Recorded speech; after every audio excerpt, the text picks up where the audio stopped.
शादरा के पुराने मोहल्ले में आमिर और उसकी बीवी निम्रा रहते थे। आमिर की छोटी सी टेलरिंग शॉप थी। पहले काम इतना होता था कि रात तक सिलाई मशीन की आवाज बंद ही नहीं होती। फिर आहिस्ता आहिस्ता अजीब चीजें शुरू हुई। पहले कस्टमर आना बंद हो गए। जिस दिन कोई ऑर्डर मिलता उसी दिन कपड़े कहीं गुम हो जाते या मशीन खराब हो जाती। ऐसे हाथ आते ही कोई ना कोई मुसीबत आ जाती। बीमारी या किसी भी किस्म की पेनल्टी पे करनी पड़ जाती या बेकार कोई भी खर्चा निकल आता। लगता था जैसे नसीब ही खराब हो गया। मगर उसकी बीवी निम्रा, उसको कुछ अजीब सा महसूस होता था। हर सुबह जब वो दुकान को साफ करती, दरवाजे के पास मिट्टी का एक पतला सा ढेरा बना होता, बिल्कुल नया जैसा, रात को किसी ने बनाया हो। एक रात निम्रा ने आमिर से कहा कि मुझे ऐसा लग रहा है जैसे मशीन चल रही है, क्योंकि जिस घर में वो रहते थे उस घर के बाहर ही उनकी दुकान थी। और इसलिए निम्रा के लिए ये बड़ी आसानी की बात थी कि वो उस दुकान को साफ भी कर लिया करती थी और उसकी कारकर्दगी पे नजर भी रखती थी।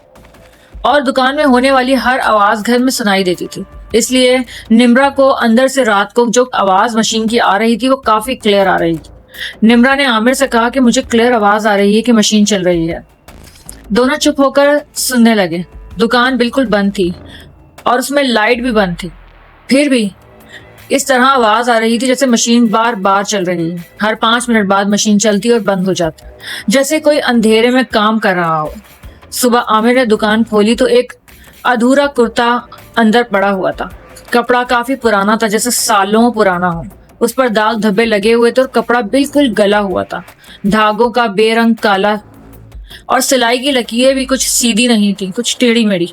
ये देखकर आमिर काफी परेशान हुआ, लेकिन उसने अपनी बीवी से इस बात का जिक्र नहीं किया, क्योंकि ऐसा पहली बार हुआ था। और एक रात पहले ही जब दुकान से उन आवाजों को सुना था तो निम्रा काफी परेशान हो गई थी।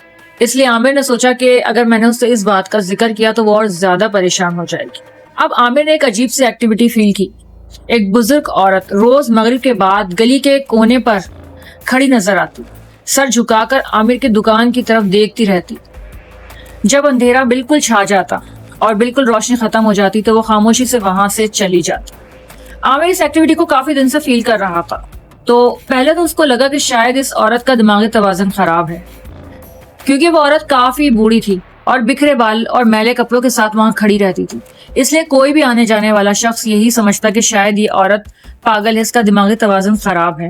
आमिर ने भी इस बात पर ज्यादा ध्यान नहीं दिया। फिर एक रात उसकी पड़ोसन ने उसको बताया कि रात को तुम्हारी दुकान के पास से कुछ अजीब सी आवाजें आ रही थी। जब मेरे शौहर ने बाहर आकर देखा तो एक बूढ़ी औरत तुम्हारी दुकान के पास बैठी थी और उसके पास एक कपड़ा था और वो कपड़ा जगह जगह से कटा हुआ था और उसको वो तुम्हारी दुकान के शटर में जो एक होल होता है उसके अंदर बांध रही थी। जब मेरे शौहर ने उसको देखा तो उसको डांटा और वो फौरन ही वहां से भाग गई। जब आमिर ने उस औरत का हुलिया पूछा और उस औरत ने, उसकी पड़ोसन ने जो हुलिया बताया, तो फिर इस बात से साफ जाहिर था कि वो वही औरत थी जो हर दिन मगरिब के वक्त गली के कोने पे खड़े होकर आमिर की दुकान को देखती रहती। शायद वो आमिर की दुकान को इसलिए देखा करती थी कि दुकान के बंद होने का वक्त हो और वो अपनी कोई कारकर्दगी करे। आमिर को ये सारी बातें सुनकर काफी शॉक लगा और उसको समझ ही नहीं आ रहा कि क्या हो रहा है। और एक चीज बड़ी अजीब उसके साथ हो रही थी, जैसे कि मैंने स्टार्टिंग में बताया कि उसकी दुकान में कस्टमर कम होते चले जा रहे थे और कोई ना कोई मसला बनता जा रहा था। जिस तरीके से पहले अर्निंग हुआ करती थी अब वो बात नहीं रही थी। अर्निंग कम से कम होती जा रही थी। कपड़ों में कोई ना कोई नुक्स निकल आता और कस्टमर नाराज हो जाते और कुछ कस्टमर तो छोड़कर ही चले गए थे। जो कस्टमर काफी टाइम से उसके पास आ रहे थे, सालों से, वो कस्टमर भी कम होना शुरू हो गए। लोगों को उसकी सिलाई पसंद ही नहीं आती थी, जबकि आमिर दिन रात मेहनत करता, जी जान से कोशिश करता था।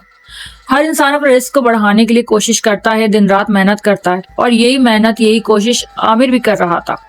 लेकिन न जाने क्यों उसके साथ कोई ना कोई मसला पेश आता ही जा रहा था। अब उसके दिल में शक भी बैठ गया था जब से उसने पड़ोसन की वो बात सुनी थी और उसने सोचा कि अगर आज मुझे वो बूढ़ी औरत गली के कोने पर खड़ी नजर आई तो मैं जरूर उसको जाकर पकड़ूंगा और उससे पूछूंगा कि तुम यहाँ क्या करती। 2-3 दिन इसी तरह गुजर गए मगर वो औरत आमिर को नजर नहीं आई। उसके बाद आमिर ने सोचा कि आज रात मैं अपनी दुकान में ही सोऊंगा और अगर दुकान के बाहर वो औरत रात को फिर से आती है तो मैं उसे फौरन पकड़ लूंगा। अब वो काफी मशकूक लग रहा था आमिर को और आमिर ने दुकान में ही सोने का फैसला किया। आमिर दुकान में सो गया। उस रात कुछ भी नहीं हुआ। 2-3 रातें वो लगातार दुकान में ही सो रहा था, लेकिन सब कुछ बिल्कुल नॉर्मल था। 3-4 दिन गुजरने के बाद एक रात फिर जब आमिर अपनी ही दुकान में सो रहा था तो उसे अपनी दुकान के बाहर से एक चलने फिरने की आवाज महसूस हुई, जैसे कोई बाहर चल रहा है। और फिर उसके बाद उसे दुकान के शटर के पास से आवाज महसूस हुई, जैसे कोई शटर के ऊपर उंगलियों से कुछ हलचल कर रहा है, उंगलियां फेर रहा है या फिर नाखूनों से खुरचने की कोशिश कर रहा है। पहले तो उसे लगा कि शायद बाहर रात को कुत्ते वगैरह भौंकते हैं तो वो आकर बैठ जाते हैं फर्श पर और दुकान के शटर से टकराते हैं, तो शायद ये उसकी आवाज है। वो अपने पैरों के नाखूनों से खुरचने की कोशिश करते हैं, तो पहले उसने सोचा कि ये शायद वही आवाज। उसके बाद एक दूसरी आवाज आना शुरू हुई।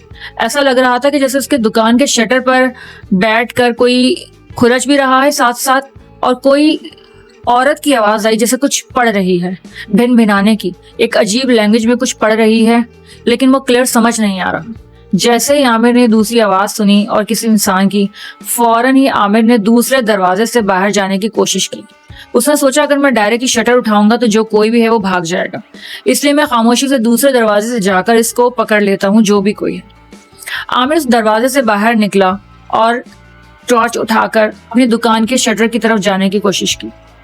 उसने टॉर्च जैसे ही अपनी दुकान के शटर पर की तो वह देखकर हैरान रह गया। वही बूढ़ी औरत थी, उसके दुकान के शटर के पास बैठकर कुछ पढ़ रही थी और इस कदर मगन थी कि उसको होश ही नहीं था कि आमिर उसके सर पे आ खड़ा हुआ। आमिर ने खामोशी से देखा कि ये सब क्या हो रहा है। वो आंखें बंद करके दुकान के शटर के पास कुछ पढ़ रही थी। उसके पास एक छोटी सी मिट्टी की हांडी थी और उसमें कुछ तावीज थे। कुछ पढ़ती जा रही थी और दुकान के करीब शटर के बिल्कुल पास जमीन खोद कर वहां पर कुछ दबाने की तैयारी थी और वो आंखें बंद करके पहले कुछ पढ़ रही थी। जैसे ही उसको महसूस हुआ कि उसके आसपास कोई है, उसने आंख खोलकर देखा तो सामने आमिर को खड़ा पाया।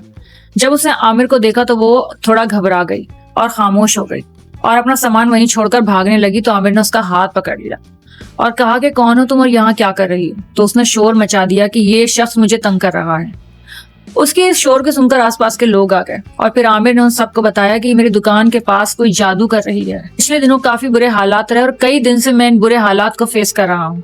मुझे नहीं पता ये औरत कौन है, ये क्या कर रही है। मैं कई दिन से अपने घर में, अपनी दुकान में काफी बुरे हालात फेस कर रहा हूँ और आज मैंने इसे रंगे हाथों पकड़ लिया। उस वक्त तो वह खामोश हो गई, कुछ भी नहीं बोला और उस औरत को पुलिस के हवाले कर दिया। और बाद में उसे अपना जुर्म कबूल लिया कि वो वहां पर बैठकर एक अमल कर रही थी, रिस्क बंद करने का, रिस्क की बंदिश का अमल था। आमिर को इतनी मुश्किलों का सामना हो रहा था।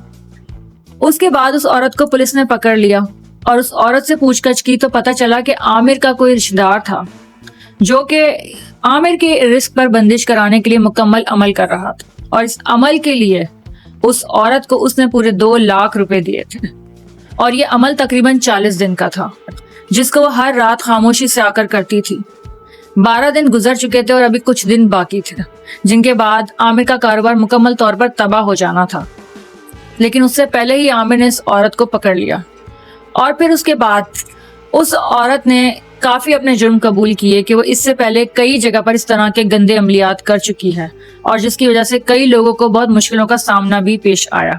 लेकिन आमिर ने उसे वक्त पर ही पकड़ लिया था और आमिर इस मुसीबत को वक्त पर हल करने में कामयाब रहा। आज की ये स्टोरी थी रिस्क की बंदिश पर। आपको ये स्टोरी कैसी लगी मुझे कमेंट सेक्शन में जरूर बताइएगा। वीडियो पसंद आई हो तो वीडियो को लाइक कर दें और चैनल को सब्सक्राइब कर दें। मिलते हैं अगली वीडियो में। हीर को इजाजत दीजिए। अल्लाह हाफिज।